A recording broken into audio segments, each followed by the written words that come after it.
Hello aspirants, welcome to AKSIS academy daily current affairs. So ముందుగా మనం నిన్న ఇచ్చినటువంటి క్వశ్చన్ చూద్దాం. లాస్ట్ ఇచ్చినటువంటి క్వశ్చన్, శాంతి స్వరూప్ భాత్నగర్ ప్రైజ్ ఆల్రెడీ తెలిసిందే, సైన్స్ ఇస్ ద ఆన్సర్. ఇంక ఈరోజు టాపిక్ ఆల్రెడీ ఒలింపిక్స్ కంప్లీట్ అయ్యాయి. ఇండియా ఎట్ ఒలింపిక్స్ 2024 చాలా నిరాశపరిచిందని చెప్పడం కన్నా ఒలింపిక్స్లో వచ్చిన మెడల్స్ నిరాశపరచలేదు. భారతదేశం ఒలింపిక్ మెడల్స్కి ఇచ్చేటటువంటి ఇంపార్టెన్స్ నిరాశపరిచింది. ఇది కరెక్ట్. ఎందుకు అంటే పిల్లలు పొద్దున్నే స్కూల్కి పంపుతున్నాం తల్లిదండ్రులు, ఒక్క స్పోర్ట్స్ అవర్ కూడా ఉండదు. ఉన్న స్పోర్ట్స్ అవర్ ఒక హాఫ్ అన్ అవర్ 1 అవర్ ఉంటుంది. మళ్ళీ వీడు ఇంటికి రాగానే ట్యూషన్స్ అంటున్నాం. ఇంకెలా వస్తాయి మెడల్స్? చదివే ధ్యేయము, మా పిల్లలకు ఉద్యోగం వస్తే చాలు, మిగతా విషయాలు ఏవి ఉండకూడదు అనేటటువంటి ధోరణిలో తల్లిదండ్రులు, స్కూళ్ళు, మన సమాజంలో ఉన్నటువంటి ధోరణులు ఉన్నప్పుడు ఒలింపిక్స్ లాంటి మెడల్స్లో అసలు మనం ఎక్స్పెక్ట్ చేయకుండా ఉంటేనే బెటర్. ఎందుకంటే ఎక్స్పెక్ట్ చేయకుండా ఉంటే ఆబ్వియస్గా ఏమీ రాదు కాబట్టి హ్యాపీగా ఉండొచ్చు. సో ఆ కంటెక్స్లో దేశంలో పర్ఫార్మెన్స్ ఎలా ఉన్నా అసలు ఎందుకు భారతదేశం ఒలింపిక్ మెడల్స్ తెచ్చుకోలేకపోతుంది అనే అంశాన్ని కూడా నేను ఇందులో పెట్టాను. అలాగే దీన్ని తీసుకున్న చర్యలు, ఇప్పుడు ప్రస్తుతం పర్ఫార్మెన్స్ కూడా తెలుసుకోవాలి కాబట్టి, అలాగే మనకు వచ్చిన మెడల్స్ కూడా 6 వచ్చాయి. PV సింధు గారికి వస్తుందని అనుకున్నాం, ఆల్రెడీ 2 times గెలిచినట్టున్నారు. సో బట్ ఈసారి కొంత నిరాశ ఎదురైంది. అలాగే కొన్ని కొత్త ఫార్మాట్స్లో మనకి మెడల్స్ వచ్చాయి. అలాగే వినేష్ పొకాట్ కూడా మీకు ఆల్రెడీ తెలుసు, బట్ అది కూడా నేను చెప్పే ప్రయత్నం చేస్తాను. అంటే క్లాస్ స్టార్ట్ చేసేటప్పుడే కొంచెం నిరాశగా ఎందుకు స్టార్ట్ చేస్తున్నానంటే కొంచెం టాపిక్ కూడా అలాంటిదే కాబట్టి. సో మనం లోపలికి వెళ్తే న్యూస్లో ఎందుకుంది, ప్యారిస్ ఒలింపిక్స్ 2024 కంక్లూడ్ అయ్యాయి. సో 71st ర్యాంక్ వచ్చింది భారతదేశానికి. కెన్యా చాలా బెటర్ మనకన్నా, కనీసం 4 గోల్డ్ మెడల్ కొట్టింది. ఇండియాకు 1 గోల్డ్ మెడల్ కూడా రాలేదు. అయితే 2020 టోక్యో ఒలింపిక్స్లో మనం దాదాపుగా 7 మెడల్స్ కొట్టాం. అయితే 48th ప్లేస్ అప్పుడుండే, ఇప్పుడు 71st వచ్చేసాం. టోటల్ ఇప్పుడైతే 6 మెడల్స్, అందులో 5 బ్రాంజు 1 సిల్వరు. సో డెఫినెట్గా కొన్ని మిస్సెస్ అయితే, నియర్ మిస్సెస్ ఉన్నాయి. లైక్ PV సింధు కానీ, వినేష్ పొకాట్ కానీ, అలాగే లార్సెన్ సేన్ కానీ వీళ్ళంతా కొంత బ్యాడ్మింటన్లో వెళ్ళినప్పటికీ తను మిస్ అయ్యారు. సో అలాగే ఈ అవుట్కమ్స్ ఖచ్చితంగా ఇండియన్ స్పోర్ట్స్కి సంబంధించి ఫ్యూచర్ మీద మనం కొంత ఫోకస్ చేయాల్సి ఉంది. డెఫినెట్గా భారతదేశంలో ఆటలకు ప్రభుత్వం ఇచ్చేటటువంటి రిసోర్సెస్లో 87% క్రికెట్కి వెళ్తుంది.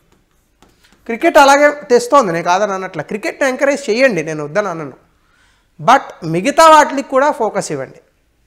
క్రికెట్ని ఎంకరేజ్ చేశారు, 7 వరల్డ్ కప్ తెచ్చారు. అలాగే మీరు మిగతా గేమ్స్కి కూడా ఎంకరేజ్మెంట్ ఇస్తే వాళ్ళు కూడా తెస్తారు మెడల్స్.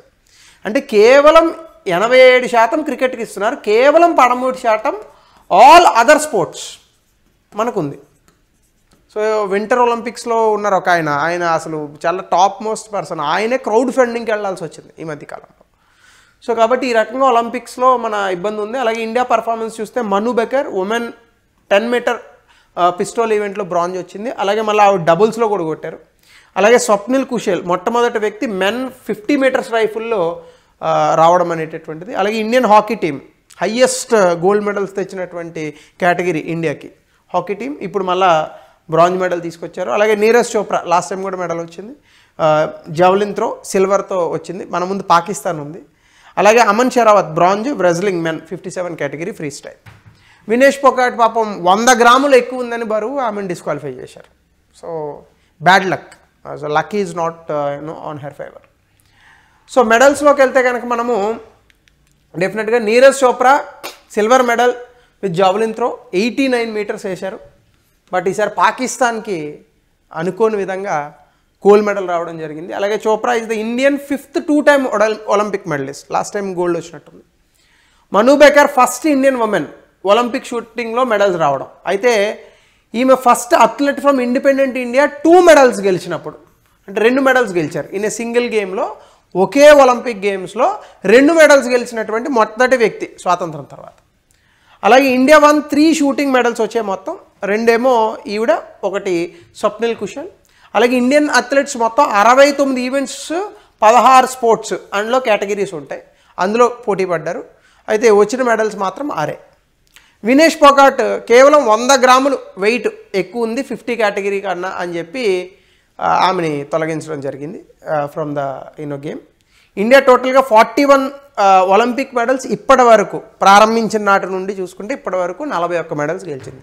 చైనా, అమెరికా ఒక ఈవెంట్లో 100 మెడల్స్ గెలుస్తారు, 190. అలాంటిది మొత్తం మన కెరీర్లోనే గెలిచింది 41 ఒలింపిక్ మెడల్స్. బెస్ట్ పెర్ఫార్మెన్స్ ఆబ్వియస్గా టోక్యోలో మన 7 మెడల్స్ వచ్చాయి. సో మనం ఇంకొంచెం లోపలికి వెళ్తే ఇండియా ఎందుకు అసలు మెడల్స్ తేలేకపోతుంది, ఎందుకు మెడల్స్ తేలేకపోతుంది? First talent identification. మన దేశంలో ఏ స్పోర్ట్లో ఎవరు టాలెంటెడ్ అనేది ఐడెంటిఫై చేయడానికి అసలు మనకి ఏ రకమైన వ్యవస్థను మనం రూపొందించలేదు. స్కూల్ లెవెల్లో కానీ, కాలేజ్ లెవెల్లో కానీ, యూనివర్సిటీ లెవెల్లో కానీ most of the people they favour cricket. అలాగే మిగతా ఉన్నప్పటికీ కూడా అసలు మనం ఆ టాలెంట్ ఐడెంటిఫికేషన్ అనేటటువంటి దాంట్లోనే మనకు ప్రాబ్లం ఉంది. 2 ఇన్ఫ్రాస్ట్రక్చర్ అండ్ రీసోర్సెస్. ఆల్రెడీ చెప్పాను, కేవలం 87% మాత్రమే కేవలం 13% మాత్రమే ఆల్ అదర్ స్పోర్ట్స్కి ఇస్తున్నాం రీసోర్సెస్, డబ్బులు. మిగతా 87% మనం ఇచ్చేదంతా కూడా క్రికెట్కే ఇస్తున్నాం, ఎందుకంటే క్రికెట్ని ఆస్వాదించేటటువంటి దేశం కాబట్టి. హాకీ నేషనల్ గేమ్ అయినప్పటికీ, నేషనల్ స్పోర్ట్ అయినప్పటికీ కూడా దానికి ఇచ్చేటటువంటి మనీ చాలా తక్కువ అనమాట. సో కాబట్టి ఇన్ఫ్రాస్ట్రక్చర్ అండ్ రీసోర్సెస్ పెరిగితే డెఫినెట్గా మన దేశంలో కూడా మెడల్స్ కొడతారు. అలాగే ఇన్సఫిషియెంట్ స్పోర్ట్ పాలసీస్. అంటే మీరు చైనా లాంటి దేశాల్లో కనుక మనం చూస్తే ఈవెన్ 3-4 సంవత్సరాల నుండే వాళ్ళకి ఏ ఇంట్రెస్ట్ ఉందో దానిలో చూసుకొని వాళ్ళకి చాలా మంచి తర్ఫీదు ఇస్తారు, శిక్షణ ఇస్తారు. అందుకే చైనా, అమెరికా ఎప్పుడూ ఫస్ట్ అండ్ సెకండ్ ప్లేసెస్లో ఉంటాయి. కానీ మన దేశంలో అట్లాంటి స్పోర్ట్స్ కల్చర్ అనేటటువంటి దాన్ని లేదు.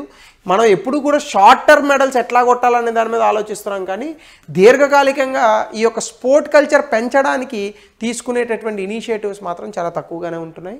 అలాగే మనం తీసుకొచ్చినటువంటి ఈ స్పోర్ట్స్కి సంబంధించిన విధానాలు, మనకు ఒక మూవీ కూడా వచ్చింది, ఈవెన్ తెలుగులో కూడా డబ్బింగ్ చేశారు వెంకటేష్ గారు, సాలా కడూస్ అని. బాక్సింగ్కి సంబంధించి ఎంత కరప్షన్ ఉంటుంది, ఏ రకంగా వాళ్ళని చాలా ఇబ్బంది పెడుతున్నాము, ముఖ్యంగా అనైతికంగా, ఈవెన్ సెక్షువల్ థింగ్స్ కూడా.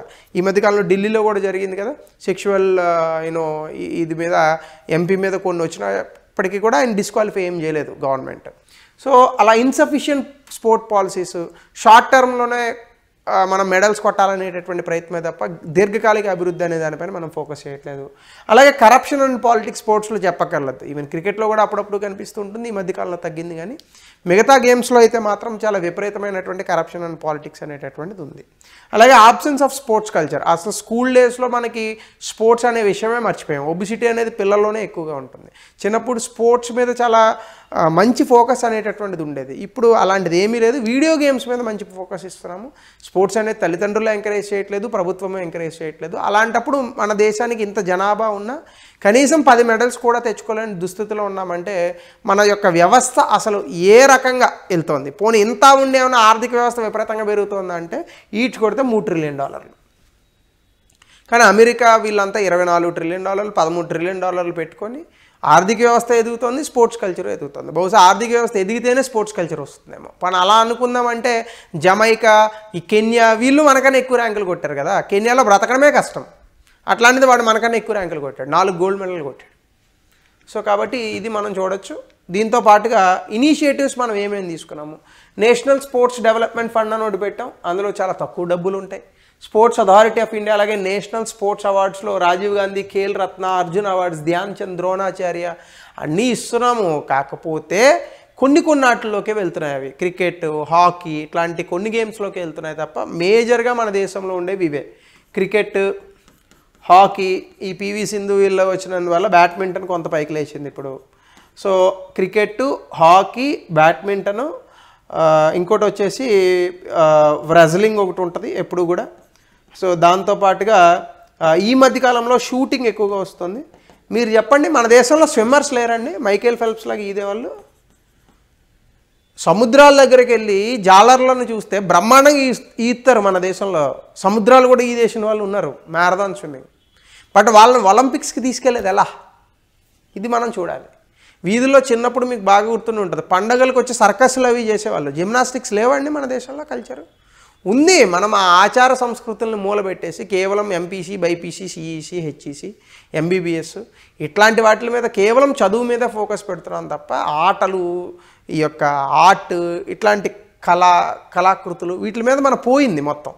మనకున్నదల్లా యూట్యూబ్ ఒక్కటే. సో ఇట్లాంటి కల్చర్ ఉన్నప్పుడు ఆబ్వియస్గా స్పోర్ట్స్ అనే వాటి మీద ఆసక్తి తగ్గుతుంది. సో దాంతోపాటుగా scheme for sports and games for people with disabilities కూడా మనం తీసుకొచ్చాం. అలాగే రాజీవ్ గాంధీ ఖేల్ అభియాన్ అని 2014లో మోడీ గారి ప్రభుత్వం తీసుకొచ్చింది. కానీ అప్పటి నుంచి కూడా ఏమైనా ఒలింపిక్స్ పెరుగుతాయంటే ఏం పెరగలేదు మెడల్స్. అలాగే ఫిట్ ఇండియా మూవ్మెంట్ అని ఒకటి తీసుకొచ్చారు, అంటే మేకింగ్ పీపుల్ ఫిజికల్లీ ఫిట్.